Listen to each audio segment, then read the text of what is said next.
Bismillah wa salatu wa salamu ala rasulillah wa ala alihi wa sahbihi wa man wala.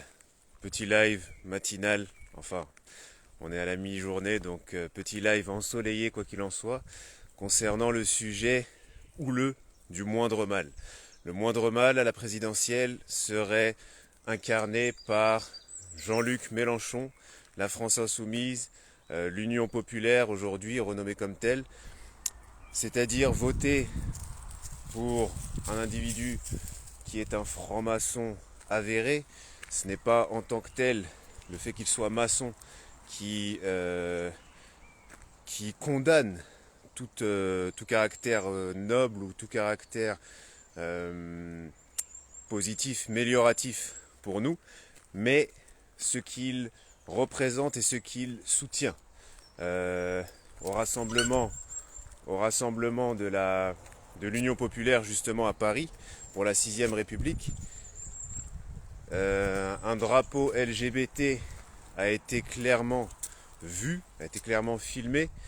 Donc la communauté LGBT qui est derrière Jean-Luc Mélenchon et son mouvement républicain ne peuvent en aucun cas représenter pour nous un moindre mal.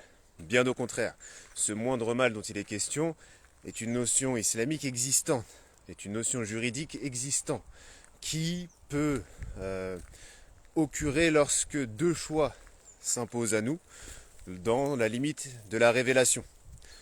Voter pour un candidat quel qu'il soit au sein d'un système électif des plus iniques, des plus hypocrites, ceci ne pourra jamais représenter pour nous un moindre mal, bien au contraire, puisque la maçonnerie, puisque le lobby LGBTiste, le LGBTisme, le lobby LGBT ne peuvent en aucun cas rétablir la vérité au sujet de l'islam, défendre l'islam efficacement et soutenir les musulmans.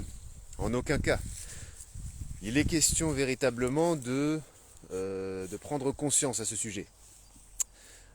Car penser, fantasmer sur l'héroïsme, sur la volonté que certains ont, que certains partagent avec ce maçon de gauche, en plus, la maçonnerie de gauche est bien pire que la maçonnerie de droite. Il faut réellement ne pas avoir d'éducation ou faire preuve de la bêtise la plus grande, de la stupidité la plus forte pour espérer qu'un ennemi naturel du religieux, un ultra-séculier comme Mélenchon, puisse sauver la cause islamique, la cause des religieux, du moins la cause des musulmans. Puisque dans ce pays, de cause islamique, il y en a... où est-elle? Elle est très maigre. La réalité est que l'enseignement, la réalité est que l'intégrité sont les deux facteurs clés que nous devons développer, les deux facteurs clés sur lesquels nous devons nous concentrer, en vue bien sûr d'une hijra in fine, comme les juifs projettent la aliyah,